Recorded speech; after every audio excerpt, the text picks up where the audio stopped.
남북 정상회담 결과에 대해서 정치권은 지금 극명하게 엇갈린 반응을 내놓고 있습니다. 집권 여당인 더불어민주당은 한반도의 분단 시대를 끝내고 평화로 갈 수 있는 역사가 시작됐다라고 높이 평가를 하고 있습니다. 반면 자유한국당은 구체적인 북핵 폐기에 대한 로드맵이 없다, 정치적 수사로만 포장돼 있다고 주장하고 있습니다. 먼저 취재기자 연결해서 정치권의 움직임부터 살펴보겠습니다. 염혜원 기자. 네, 국회입니다. 자, 북한이 핵실험장도 폐쇄하고 표준시를 5월 5일부터 통일하겠다 이런 조치들을 계속 내놓고 있는데 이에 대한 여야의 이 반응이 다르다고요?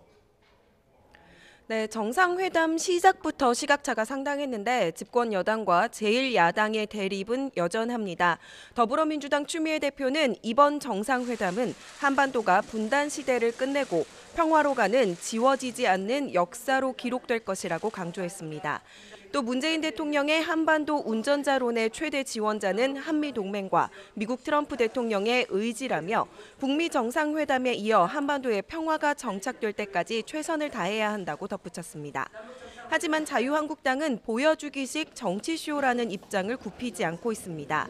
김성태 원내대표는 남북 정상회담은 숱한 정치적인 수사로 포장됐다면서 그렇다고 북핵이 폐기된 것도 북한이 개방의 문을 연 것도 아니라고 일축했습니다. 그러면서 회담 결과를 국회와 사전 논의도 없이 비준 운운하는 것은 국회를 무시해도 이만저만 무시하는 게 아니라고 비판했습니다. 바른미래당 박주선 공동대표도 일촉즉발의 위기 상태까지 갔던 남북관계를 생각해봤을 때 판문점 선언이 나왔다는 것은 그 자체로 평가할 만한 일이라고 밝혔습니다. 하지만 유승민 공동대표는 구체적인 약속이 없었던 만큼 비핵화는 이제 시작에 불과하고 갈 길이 멀다며 신중한 입장을 내놨습니다.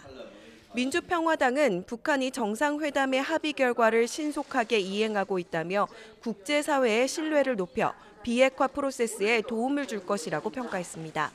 그러면서 비준 등 입법 조치에 국회가 적극적으로 임해야 한다고 촉구했습니다. 정의당 이정미 대표는 판문점 선언을 국회가 비준 동의한다면 향후 어떤 정부가 들어서도 흔들리지 않고 합의가 이행될 거라며 적극적으로 협력하겠다고 덧붙였습니다.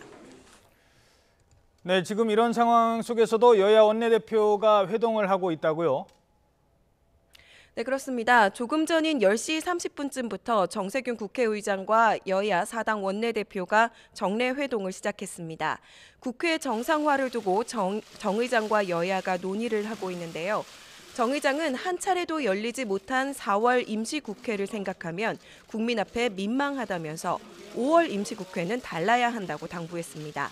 5월 임시국회는 자유한국당이 모레인 다음 달 2일부터 소집을 요구한 상태인데요. 하지만 이마저도 드루킹 댓글 조작 사건 관련 특검 도입을 국회 정상화의 조건으로 내걸고 있습니다. 이에 대해 더불어민주당은 특검은 불가하다며 한국당이 소속 의원 체포를 막기 위한 방탄용으로 국회를 열려 한다는 입장입니다. 또 한국당이 일방적으로 임시국회를 소집한 데 유감을 표시하며 이에 합의가 필요하다고 밝혔습니다. 지금까지 국회에서 YTN 염혜원입니다.